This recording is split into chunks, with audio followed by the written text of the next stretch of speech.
आज अनुगुल जिल्लापाल सम्मिलनी कक्षठारे जिल्ला विकास समन्वय एवं निरीक्षण समिति दिशा कमिटी और 61तम जिल्ला परिषद बैठक में आदरणीय मान्यवर केन्द्र शिक्षा मंत्री तथा संबलपुर सांसद श्रीजुक्त धर्मेन्द्र प्रधान जोगदेवा सह विकास एवं जन कल्याण योजना गुड़िकर विषय में विस्तृत आलोचना करा जायथिला।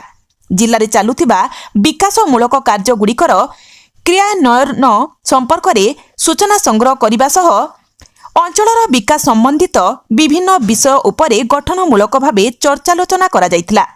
बैठक में ढेंकानाल सांसद श्री रुद्र नारायण पाणी, पाल्लहड़ा विधायक श्री अशोक महांती, अनुगुल विधायक श्री प्रताप चंद्र प्रधान, जिला परिषद अध्यक्षा श्रीमती बबिता प्रधान, अनुगुल जिल्लापाल श्रीजुक्त अब्दुल एम अख्तर, अनुगुल जिला अधिकारी गण एवं अनुगुल जिलार अन्यान्य जनप्रतिनिधि माने मध्य उपस्थित रहिथिले। गवर्नमेंट रो गोटे स्कीम अछि दिशा, सेथरे साधारणतः सेंट्रल गवर्नमेंट रो जो सब फंडिंग रे स्कीम चले ता ऊपर सेटा टिके मॉनिटरिंग करा जाए। बाकी नॉर्मल जिला परिषद रो मीटिंग एटा अनुगुल जिल्ला रो 61तम जिला परिषद मीटिंग थिला। आ वर्तमान रो चेयरपर्सन जी तांकर एटा द्वादश बैठक थिला।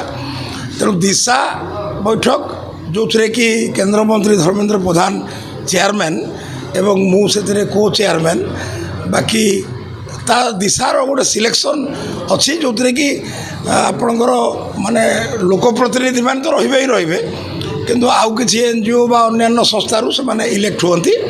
तेणु दिशा मीटिंग एवं जिला परिषद मीटिंग गोटे समन्वित उपाय है, बहुत भल भाव है। आ विभिन्न प्राय 7-8टी खंडे विभागर एथिरे रिव्यू है, इरिगेशन है, आपणकर ये टाटा पावर रो जोटा डिस्ट्रीब्यूशन ऑफ इलेक्ट्रिसिटी तार है। आउ बाकी किसी रहीगला समस्ते स्वाभाविक भाव चाहूले केंद्र मंत्री जेहेतु अनुगुल जिलार प्रभावशाली व्यक्तित्व तांको उपस्थिति रे सबु विषय आलोचना हो एटा बाकी मेंबर माने चाहूले, किंतु समय अनुଯାयी जेतिकी है भल है।